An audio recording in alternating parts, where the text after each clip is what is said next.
આજે આપણે બનાવીશું મેયોનીઝ સેન્ડવિચ.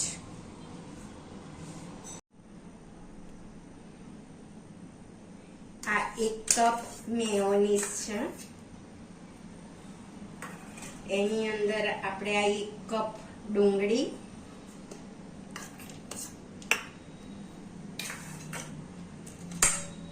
કાકડી, 1 કપ, 1 કેપ્સિકમ,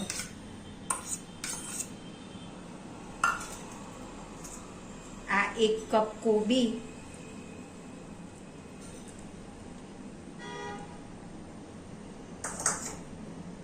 અને 1 ગાજર.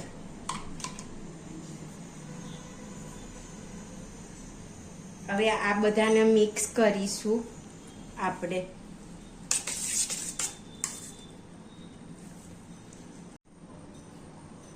હવે આપણે આમાં પિઝા સીડલિંગ 1 ચમચી નાખીશું. આટલી.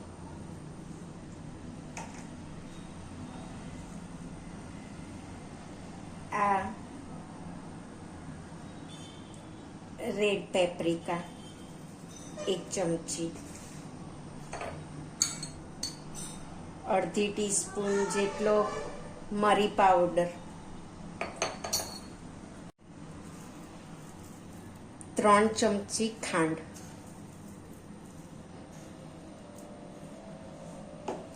અને અડધી ટીસ્પૂન જેટલું મીઠું,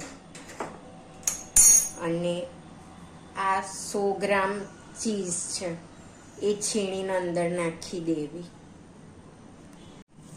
આ બધું હવે મિક્સ કરી દેવું.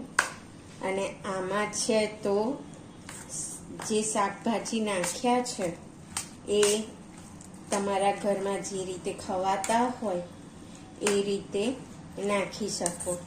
અને આ સેન્ડવિચ એટલી સરસ બને છે કે નાના મોટા બધાને બી બહુ ભાવે છે.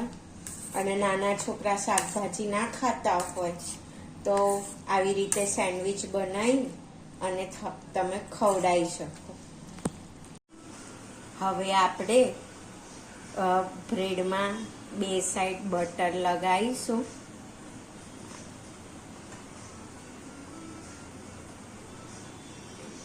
બંને બાજુની બ્રેડમાં.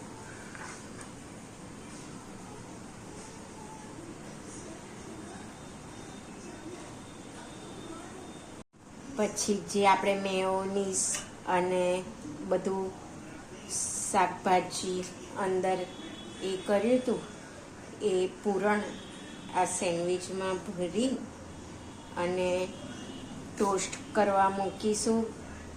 ઘણા ટોસ્ટરમાં બી કરે છે, ઘણા નોનસ્ટિક પેનમાં બી શેકે છે.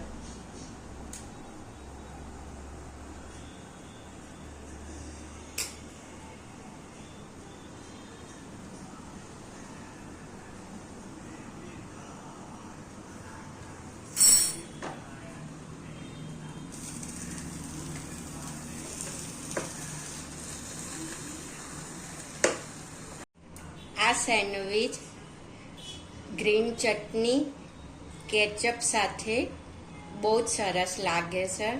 શિયાળામાં, ચોમાસામાં આ ગરમ ગરમ સેન્ડવિચ ખાવાની બહુ મજા આવે છે. અને આ રેસીપી તમને ગમી હોય તો લાઈક કરજો, શેર કરજો, સબસ્ક્રાઈબ કરજો. જય શ્રી કૃષ્ણ.